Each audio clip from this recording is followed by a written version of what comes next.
चातुर्वर्ण व्यवस्थेनुसार आपल्या कामाची विभागणी करण्याचा प्रयत्न प्रत्येक कालावधीमध्ये झाला, पण छत्रपती शिवाजी महाराजांनी त्याला तडा दिला।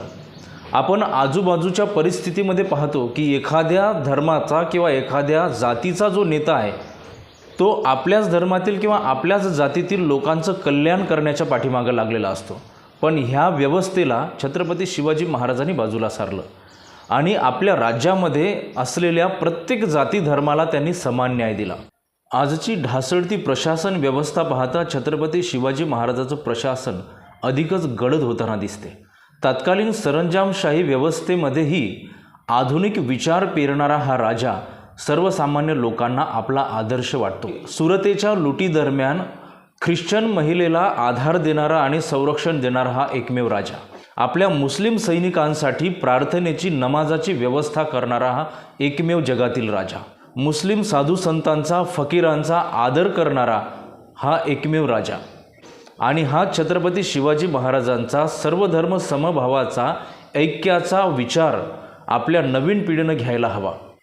औरंगजेबाच्या दरबारामध्ये इतिहास लेखनाचं काम करणारा मोहम्मद हाशिम अली म्हणजेच काफी खान छत्रपती शिवाजी महाराजांच्या बद्दल लिहितो, शिवाजी महाराजांच्या हाती लागलेल्या मुसलमान स्त्रियांचा आणि मुसलमान छोट्या मुलांचा त्यांनी निरंतर आदरच केला, त्यांना कुठल्याही प्रकारची इजा पोहोचू दिली नाही आणि ह्यासाठी आपल्या सैन्याच्या बाबतीत त्यांनी नियम कठोर ठेवले होते आणि या नियमाच्या विरोधात जो कोणी आपला मराठा सैनिक जाईल त्याला कठोरातील कठोर शिक्षा शिवाजी महाराज करत होते।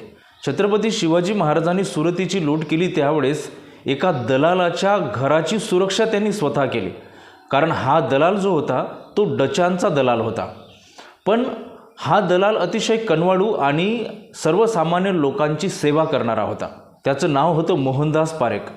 सुरतेच्या लुटीच्या दरम्यान हा मोहनदास पारेख मृत्यू पावला होता, पण छत्रपती शिवाजी महाराजांना मोहनदास पारेख याच्याविषयी माहिती होतं, म्हणून महाराजांनी तो हयात नसताना सुद्धा त्याच्या पश्चात मोहनदास पारेख। छत्रपती शिवाजी महाराजांचा लढा आदिलशाही विरुद्ध मुघलशाही विरुद्ध सतत चालू राहायचा।